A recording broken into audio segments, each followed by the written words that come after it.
যে ধোঁকা দেয় সে হয়তো চালাক হতে পারে, তবে যে ধোঁকা খায় সে কখনোই বোকা নয়, সে বিশ্বাসী। 1 বছরে 10টা বন্ধু বানানো কঠিন কোনো কাজ নয়, তবে 10 বছর ধরে একটা বন্ধুত্ব টিকিয়ে রাখা অনেক কঠিন। সম্পর্কটা দুজনের হলেও যদি কেবলমাত্র একজন সেটা টিকিয়ে রাখার চেষ্টা করে, তবে সেই সম্পর্ক কখনোই টিকে না। কারো অবহেলিত ভালোবাসার থেকে জীবনে একা একা থাকা অনেক ভালো। আচ্ছা, কষ্ট পেলে কি ভালোবাসা হারিয়ে যায়? কখনো না। যে ভালোবাসতে জানে সে শত কষ্টের মাঝেও ভালোবাসতে পারে। আদর্শ স্ত্রী হলো সেই নারী যে নিজের চাহিদাকে স্বামীর আয়ের উপরে সীমাবদ্ধ রাখে।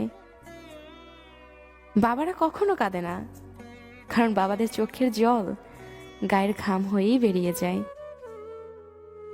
যতদিন তুমি অন্যদের কথা সহ্য করতে পারবে ততদিনই তুমি ভালো, প্রতিবাদ করলেই তুমি খারাপ। যদি তুমি গরিব হও তবে তোমার কাছের মানুষগুলো তোমাকে অবহেলা করবে, আর যদি তুমি ধনী হও তাহলে তোমার দুঃসম্পর্কের আত্মীয়রা তোমার দিন দুপুরে খোঁজ নেবে। উদ্দেশ্য ছাড়া কেউ কখনোই কাছে আসে না, স্বার্থ ছাড়া কেউ কাউকে ভালোবাসে না। নিজেকে এমনভাবে সাজিয়ে নাও যেন তোমাকে একা করে চলে যাওয়া মানুষগুলো তোমাকে দেখেই একদিন আফসোস করে। জীবনের সবচেয়ে বড় সারপ্রাইজ হলো মৃত্যু। হঠাৎ একদিন চলে আসবে আর সবাইকে চমকে দিবে। যার কাছে সম্পর্কের মূল্য সব থেকে বেশি, সে সব সময় আগে সরি বলে। ভালোবাসা সবার প্রতি আসে না, আবার যার প্রতি আসে সে মূল্য বোঝে না। যাদের মনে মায়া বেশি তাদের জীবনে কষ্টটাও একটু বেশি। কাউকে কখনো খুব বেশি আপন ভাবা ঠিক না, কারণ আপন মানুষগুলি কষ্টের কারণ হয়ে দাঁড়ায়। না পাওয়ার ব্যথা থেকে পেয়ে হারানোর ব্যথাটা একটু বেশিই হয়।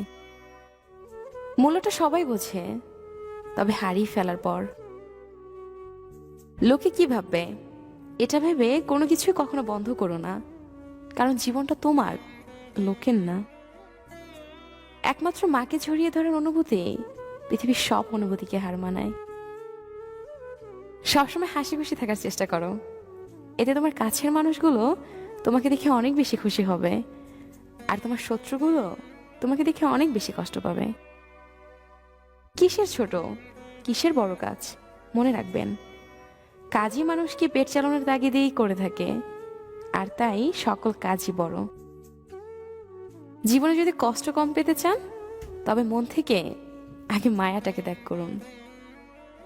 সবশেষে আপনার কাছে একটা কথাই জানতে চাই, নিচের কমেন্ট বক্সে আপনার জীবনের এমন একটা লাইন লিখুন যার জন্য আপনি গর্বিত।